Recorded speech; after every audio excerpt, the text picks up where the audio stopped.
장례를 그래서 준비하시면서 또 친구분들이 어머니에게 이제 메일도 보내주셨다는 얘기를 들었어요. 그래서 그 메일은 또 어떤 내용이었는지 잠깐 얘기해 주실 수 있을까요? 일단 제가 먼저 말씀드리면 이제 제가 아까 말씀드렸잖아요. 이 친구가 너무 이제 자존심이 세고 본인의 약한 모습을 보여주고 싶어 하지 않는 친구였기 때문에 마지막 순간에는 사실 친구들을 많이 만나고 싶지 않았어요, 저는. 근데 이제 잠깐 그 친구의 이모 집에 머물 일이 있었는데 친구들이 찾아온 거예요.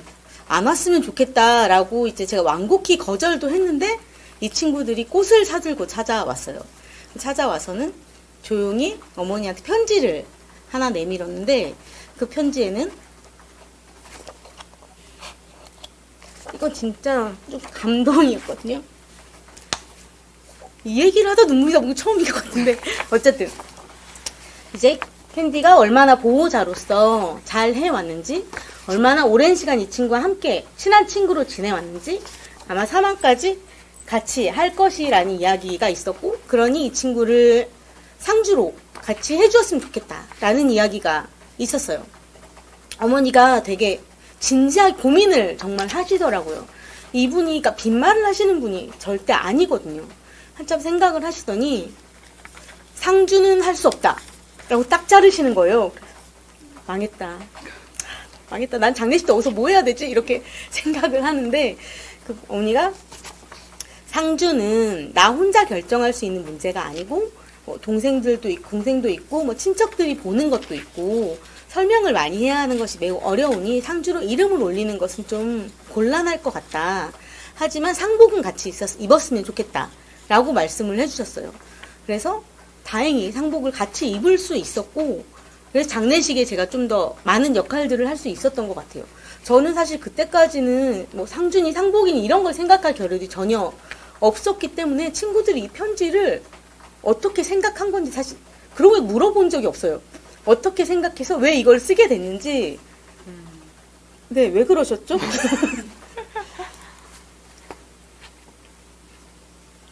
근데 주변 일들이 할 수 있는 일이 무엇일까를 생각했던 것 같아요. 캔디는 당사자로서 많은 것들이 직면에 있는 문제를 봐야 했고, 그 주변에서는 정말 우리에게 가장 중요한 거는 애도의 과정을, 특히 장례식에서의 그 과정을 그 친구 옆에서 함께 하는 것이 가장 중요했기 때문에 저희가 할 수 있는 방법은 가능한 이 친구 두 사람의 관계가 그냥 단순한 친구의 관계는 아니다. 굉장히 오랫동안 돌봐왔고, 그리고 이 관계에서 굉장히 고인에게 이 친구는 중요한 존재라는 걸 알리는 것이 가장 필요했던 작업이 아닐까 해서 고전적인 편지를 통해서 하긴 했죠. 그래서 뭐 상복을 입는 것을 쟁취한 거라고 생각해요. 네. 그런 어떤 상주나 이런 장례 과정에서의 원가족과의 어떤 협상 과정 같은 것에 또 친구들이 얼마나 공동체로서 가치 있는 일원들이 할 수 있는 일 같은 것에 대해서 또 좀 영감받는 이야기였던 것 같고요. 그래서 사실 이제 일정 정도의 역할을 하시는 데 있어서 그 원가족, 혈연 관계에 있는 가족들하고 어떤 관계를 또 형성하시려고 굉장히 노력을 하셨던 것 같아요. 그게 또 장례에서도 중요하게 되니까요. 그래서 사실 이런 장례를 어떻게 치를지 논의하는 과정 전체를 사실 싸움 혹은 뭐 쟁취 이런 것보다는 협상으로 접근하면 좋겠다, 이런 굉장히 영감을 주는 말씀을 해주셨거든요. 그래서 혹시 이거에 대해서 자세한 이야기 좀 더 나눠주실 수 있을까요? 이제 제 파트너가 사망이 임박했다라고 하는 것들을 친구들이 알게 되었을 때 친구들이 어느 날 갑자기, 그러니까 저에게 뭐 A 그룹 친구들도 있고 뭐 B 그룹 친구들도 있고 C 친구도 있고, 그런데 이 친구들이 갑자기 다 함께 단톡방을 팠어요. 그래서 단톡방을 파겠다라고 얘기를 해서 무슨 소리냐, 이런 짓 하지 마라 라고 했는데 어쨌든 단톡방을 팠고, 그때부터 이 친구들이 아까도 말씀드렸지만 제 파트너에 가서 사망에 대해 설득하는 일, 그리고 친구들을 초대해서 이제 생전 장례식 같은 것을 치르는 일들을 다 진행을 했고, 어머님한테 이 친구의 죽음에 대해 설명한 일도 다 친구들이 해 주었고, 아까 말한 장례, 상주 문제도 친구들이 굉장히 말을 많이 해 주었어요. 이 친구들이 있었기 때문에 저도 좀 더 좀 빽이 있다, 자신감을 갖고 어떻게 하자, 나의 말을 들어라. 내가 이 친구의 가장 중요한 사람이었고 이 친구의 마지막 말들을 내가 제일 많이 들었으니 내 의견을 따라줬으면 좋겠다를 좀 피력을 할 수 있었던 것 같아요. 그러면서도 하지만 계속 생각을 한 것은 이 장례는 누구를 위한 것인가? 누가 어떻게 되기 위한 것인가? 이런 것들을 많이 생각을 했던 것 같아요. 장례 지도사분이 장례는 상주의 의견을 따른다. 상주가 어떻게 할지를 따르는 것이다. 라고 이야기를 해 주시더라고요. 저희에게는 물론 상주가 따로 있었어요. 친구의 동생이 있었지만, 이제, 뭐 실질적인 상주는 저였다라고 생각을 하고, 실제로도 그렇기도 했고, 상주로서 내가 이 가족들을 어떻게 설득하고, 이 안에서 분쟁이 나지 않고, 모두가 원하는 건 사실 우리가 잘 애도하고, 이 장례를 잘 지내서 이 친구가 잘 떠날 수 있도록 하는 이 일이잖아요. 그래서 최대한 분쟁이 생기지 않도록 어떻게 할 수 있을까를 생각을 많이 하게 됐던 것 같고, 그래서 정말 이렇게 말을 매우 돌리거나 설득하거나 아니면 친구들을 이제 동원하여 많은 사람들의 의견이 이러하다 뭐 이런 것들을 많이 사용을 해서 이야기를 했던 것 같아요. 이게 저희에겐 매우 큰 전략들이었고 이 전략들을 사용할 수 있게 돼서 굉장히 좋았다라고 생각을 해요.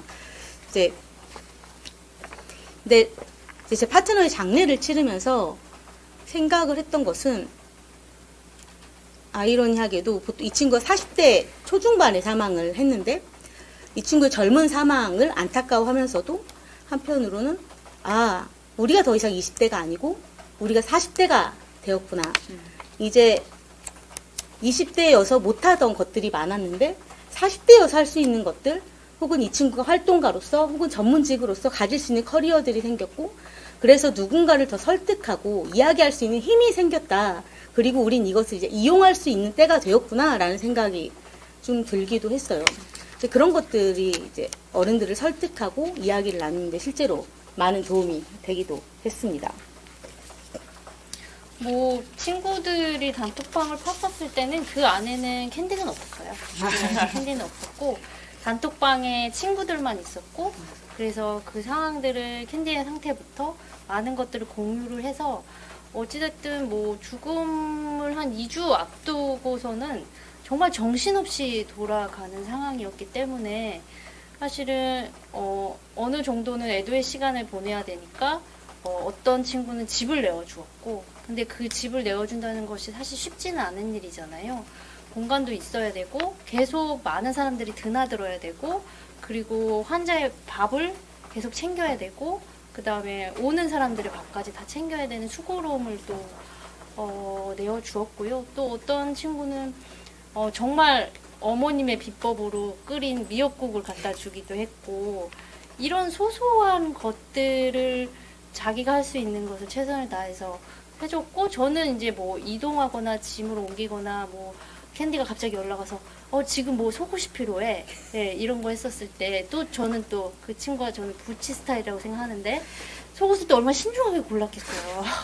그래서 그거 중요하거든요. 그렇죠. 네, 그래서 근데 뭐 그냥 이거 에피소드인데 어쨌든 얼마 남지 않은 상황에서 복수도 찼을 거고 저는 편한 속옷을 위주로 해서 BYC에서 정말 좀 그래도 큰 것들로 샀는데 빠꾸 맞았어요. 왜요? 안 입겠다고 하셔갖고. 네, 그러니까 이런 것들이 지금은 다 기억들로 남아 있는 거예요. 그것들이 사실 키어가 어떤 스타일을 자기가 가져가는 것은 사소할 수 있지만 이런 것들이 기존의 어떤 규례와 부딪히면서 웃기게 되는 상황이 만들어지는 거거든요. 저희가 웃으려고 한 게 아니라. 근데 이런 것들이 계속 부딪히면서 어떻게 타협하고 근데 가장 원하는 속옷을 또 고르러 못 가니까 또 이제 여러 가지를 샀죠. 큰 거, 중간 거, 그다음에 이제 조금 심플한 거 그래서 심플한 걸 입어주더라고요.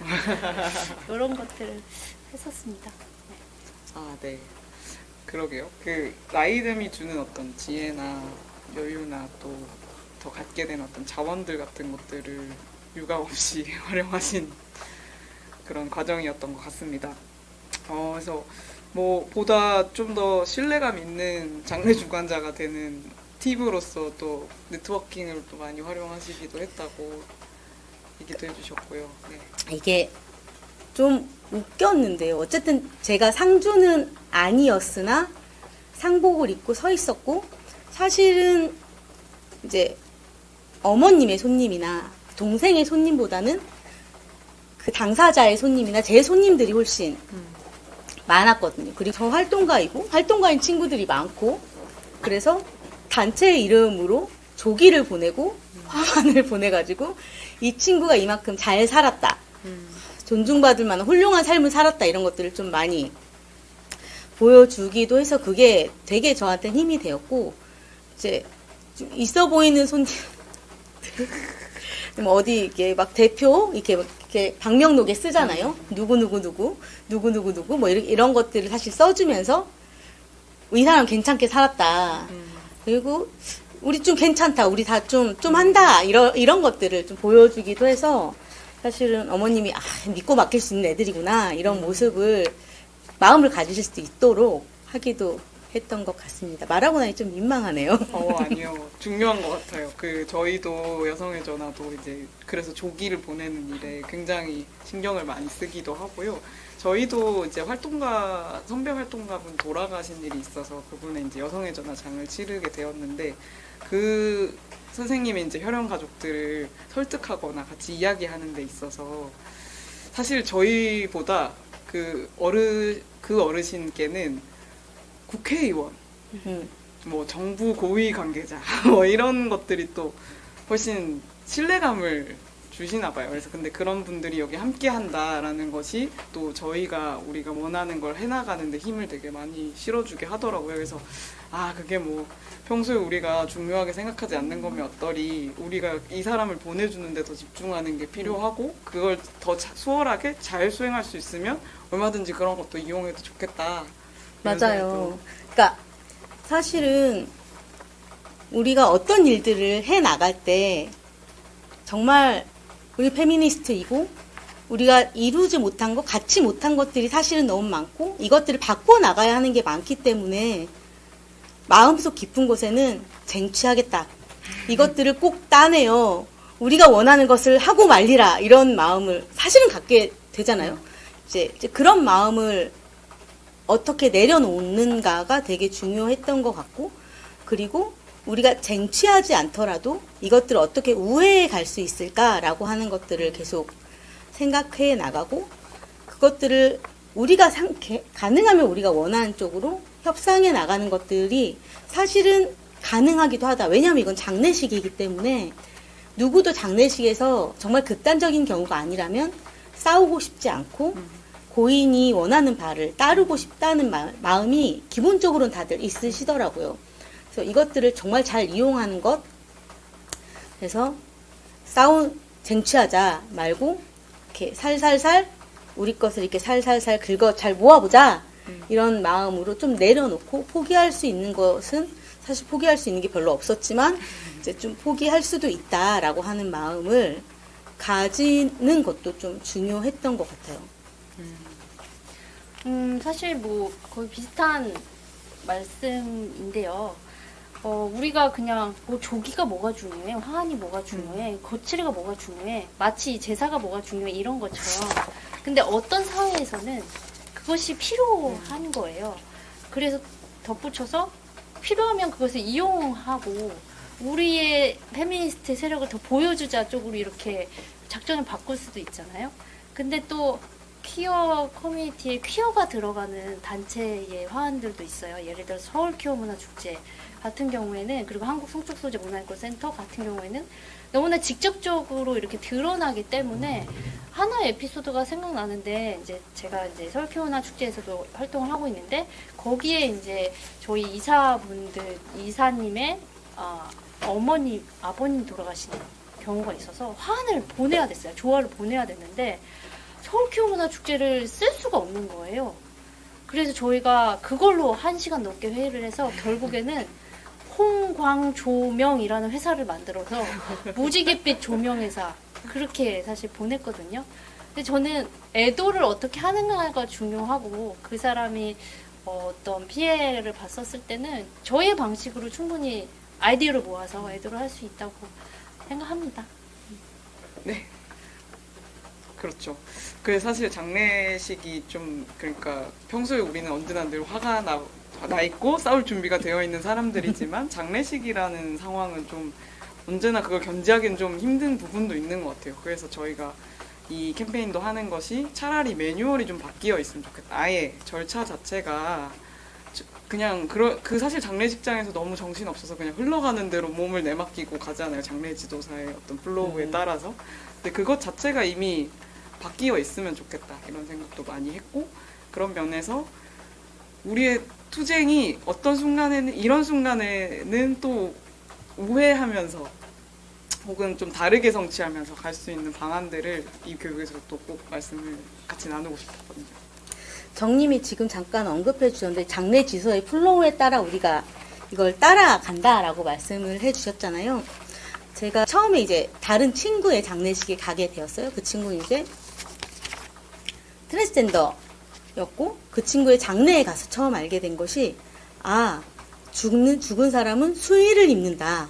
그리고 그 수의는 남자 수의와 여자 수의가 나뉘어져 있고 어떤 옷을 입느냐에 따라서 화장도 다르게 하고 꾸미는 것도 다르게 한다라는 걸 처음 알았어요.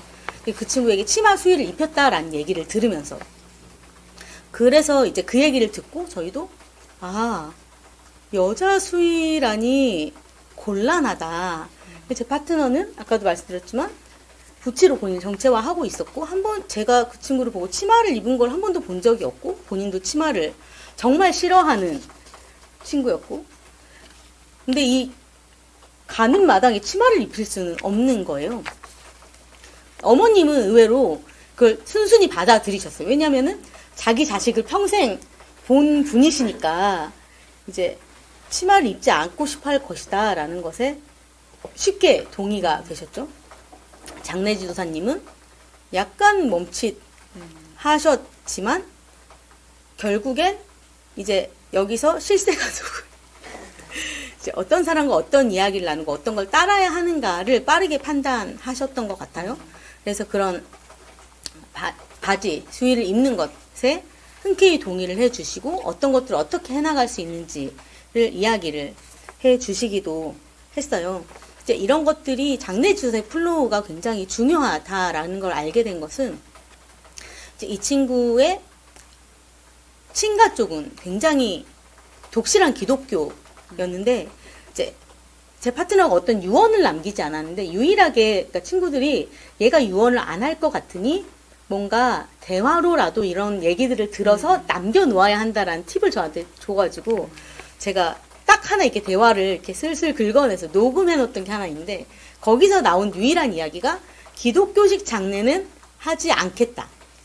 만약에 기독교식 장례를 친가에서 하려고 한다면 첫째 날 밤이라도 당장 그냥 화장을 하고 끝내버릴 것이다. 이게 되게 강력한 의견을 피력을 했어요. 그래서 저희는 이제 반대를 했고 어머님은 어쨌든 본인은 그 집안하고 연결고리가 있기 때문에 곤란해 하시고 친가에서는 걔도 기독교인데 왜 안 되냐라고 좀 강경한 목소리를 내셨었는데 그때 이제 장례 지도사님이 이런 걸 잘 정리해 주시는 분이라는 걸 알았어요. 어떻게 해야 되는지 말해주고 그래서 상주인 동생이 이제 종교가 없다는 걸 알고 있었고 동생의 종교는 무엇이냐? 종교 없다. 그럼 종교 없는 대로 가는 것이 이것이 정식이다. 그렇게 가야 한다라고 굉장히 단호하게 말씀을 해주시니까 이 장례에서 가장 전문가인 장례 지도사의 말에는 사실 누구도 이렇게 토를 달지 못하더라고요. 그래서 이 장례 지도사님과 어떤 협상을 하는 게 중요한가라는 게 굉장히 인상 깊었고요. 약간 하나 더 붙이면 이제 제 파트너가 사망하고 한 달 있다가 또 다른 제 친구의 장례식에 갈 일이 있었는데 이제 그 친구도 본인을 붙이라고 정치화하는 친구였고 치마를 입지 않는 친구였는데 그 친구 같은 경우는 이제 친구들이 그 사람이 입고 싶어 하던 옷 이제 정장을 입고 싶어 했대요. 정장을 입히고 싶어 했어요. 그래서 장례 지도사님한테 정장을 입히겠다라고 말씀을 드렸고 근데 그게 가능하다고 하더라고요. 어떤 옷을 입든 그것이 가능하고 심지어 그냥 내가 평소에 입고 싶은 옷, 좋아하는 옷, 많이 입었던 옷을 입는 것도 가능하다고 해서 아 그런 것은 우리가 잘 이야기만 하면 되는구나 라고 하는 거를 그때 처음 알게 됐고 이 장례식이라고 하는 것은 어떤 리추얼이 있지만 얼마든지 사실은 협상이 가능한 것이다 라는 것도 새로 알게 되었던 것 같아요. 장례 지도사의 역할이 또 한편 중요하기도 한 그쵸? 코멘트 안 하셔도 될까요? 네. 그러네요. 저희가 그 후속 캠페인 할 때 그 가이드 같은 거 좀 만들어가지고 그 장례 지도사들한테도 좀 보내주려고 해요. 그래서 사실 장례 지도사는 좀 랜덤으로 만나게 되는 경향이 있지만 누구를 만나도 좀 우리가 원하는 바로 갈 수 있도록 바꾸는 캠페인을 한번 좀 성공적으로 잘 해보면 좋겠고 저는 이제 그 친구 장례식장에 계속 있으면서 이제 밤에는 사람이 없을 때 장례 지도사님이 굉장히 주도적으로 딱 파악을 해서 고인이 이런 식의 종교색이 있는 것을 원하지 않았을 때 가족들을 딱 제압을 해주셨어요. 그리고 웬만한 부분 아까 말씀드렸던 수의를 입는 부분에서도 딱 눈치를 채시고 그 수의를 바지 수의를 입히고 화장도 하느냐 마느냐가 있더라고요. 그래서 나중에 그냥 기초 화장만 했다 이렇게 얘기를 해주시는 게 그게 거의 장례 지도사의 권한이거든요. 그래서 이런 것들이 세세하게 있는지도 몰랐지만 이것을 알고 있는 것만으로도 아 이게 딱 정해진 어떤 유교적 양식이 아니라 협상이 가능하구나 얘기라도 해보자. 예, 이런 식의 가능성을 좀 본 것 같아서 좋은 장례 지도사 분을 우연히 만난 것 같아요.